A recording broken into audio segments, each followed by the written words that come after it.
While this hearing is looking at our economic competition with China, I'm working with my colleagues on a bill to create a comprehensive China strategy, including trade and economic issues and investments here at home, which we plan to introduce soon.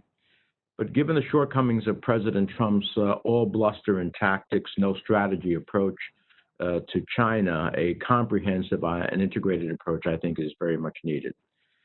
At the start of his trade war with China, the president told Americans that if they were willing to accept some short-term pain, higher prices for manufacturing inputs and consumer goods, the long-term trade-off would be worth it. China would stop its predatory behavior, and we could finally have a level playing field. But after the phase one part of the deal, the administration chose to keep the tariffs in place because by the administration's own account, China still hasn't dismantled overcapacity. China hadn't stopped stealing American intellectual property, and China hadn't stopped subsidizing its own state-owned industries. Ambassador Bolton recently wrote that in his negotiations with President Xi, President Trump, quote, stressed the importance of farmers and increased Chinese purchases of soybeans and wheat in the electoral outcome. In other words, from my perspective, the president sold out American manufacturers, innovators, and workers for a literal hill of beans. And it's even unclear now whether China is buying the U.S. agricultural products they said they would. Then last week, the president, as he does so many times, said the quiet part out loud. He said that he's no longer interested in talking to China about trade. He admitted what many Americans already knew, that the administration never really had an intention of solving our trade problems with China. The president got what he wanted, a shallow promise from communist China to help his base, while America got saddled with more economic pain and a corrupt and ineffective trade policy. So my question to this panel, does anyone on the panel believe that the phase one deal requires China to end its massive state subsidies?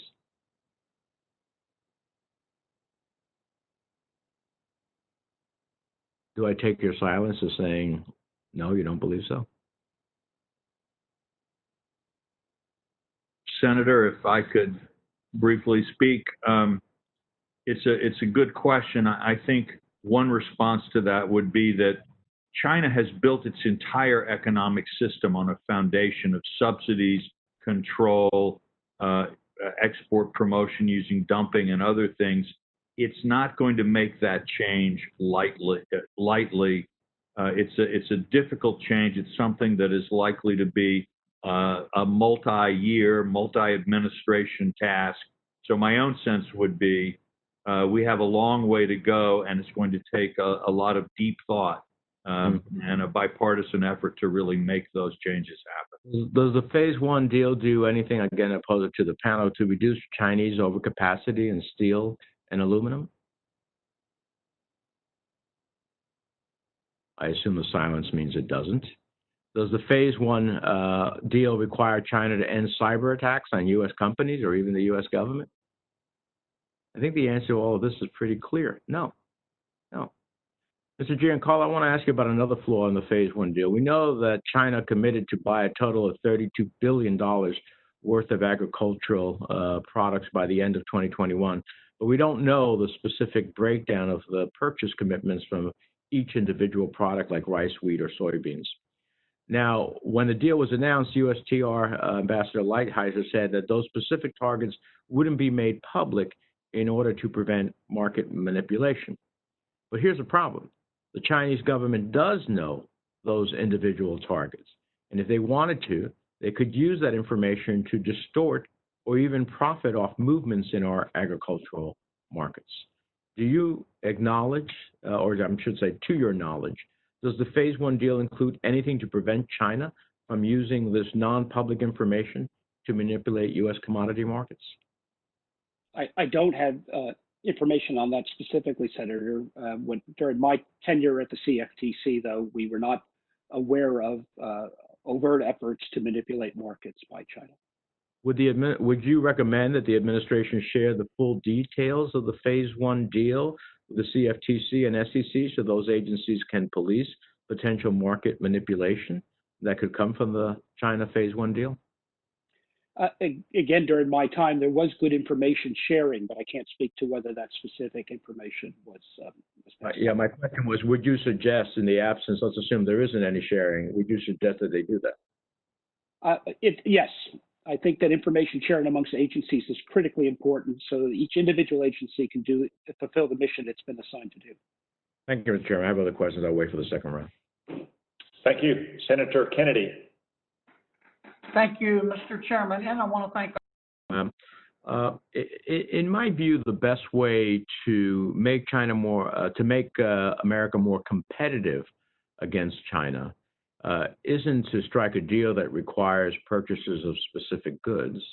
It's to work with our allies that are facing the same threats, and most importantly, to reinvest in the fundamentals that made America the greatest economy in the world. And whether it's on trade, national security issues like Huawei, human rights, we have pretended to confront China, but they haven't done anything. But we haven't done anything to actually make us more competitive. So, Dr. Cook, especially now that we're facing a daunting recession with millions of Americans out of work and the lowest borrowing costs we've seen in decades, how do we best go on the offense and invest in our economy, educational system, infrastructure, and healthcare so that we can replenish America's resources and the sources of innovation and competitiveness that made us the envy of the world? You said one of them, and sitting in a university, I think it's incredibly important that we not only invest in R&D. Our R&D budget is one of the lowest in the world as a share of GDP. It's also infrastructure. Our students have gone back to rural areas, to their homes, and we don't have the kind of digital infrastructure that we need. We have been shown to not have the kind of underlying infrastructure that we need to produce this infinite flow of ideas. And this is where we got our competitiveness from. You're exactly right. And we're showing that we are sitting on a very, very shallow foundation. So I think that would be the first strategy. Thank you. Finally, in response to the COVID-19 outbreak, we've seen how the Chinese government leans on its relationships with domestic tech firms to track people's whereabouts. Individuals can have their social credit scores impacted by actions they take to help or hurt the fight against COVID. We've also seen how Chinese firms like Alipay and WeChat have used COVID as an excuse to expand surveillance capabilities, better integrate wide-ranging data sets to increase the sophistication of their surveillance, and thereby demonstrate their usefulness to the government. For example, according to the New York Times, visitors to office buildings, shopping malls, and metro transportation are now scanning QR codes using their phones, allowing the Chinese government to track their movements. So, Mr. Rasser, how should the U.S. government and U.S. companies approach this situation where the Chinese government is using a serious public health issue to potentially expand its censorship and surveillance reach? Should USTR, for example, or the Department of Commerce warn U.S. companies of the potential negative implications to privacy rights if they help China expand its surveillance? Is there a risk that U.S. companies in China wanting to do the right thing will cooperate, but then inadvertently strengthen China's censorship and surveillance regimes? Yes, absolutely, Senator. Part of the strategy should be to educate the American private sector on exactly what it is that the Chinese government is doing. But we also need to go beyond that and ensure that there's a very robust export control regime focused on end uses. Because right now it's still the case that some of the technologies being used in Xinjiang, for example, but also for the broader social credit system, there's American technology components in those devices that are being used to perpetuate that.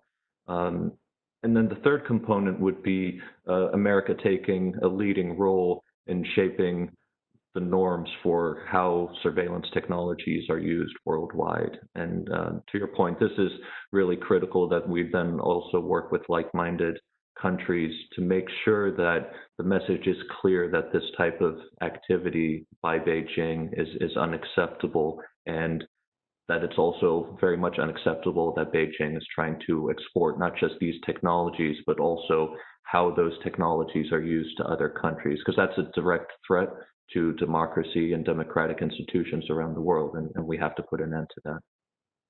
Thank you very much. Thank you for your insights, all of you. Thank you,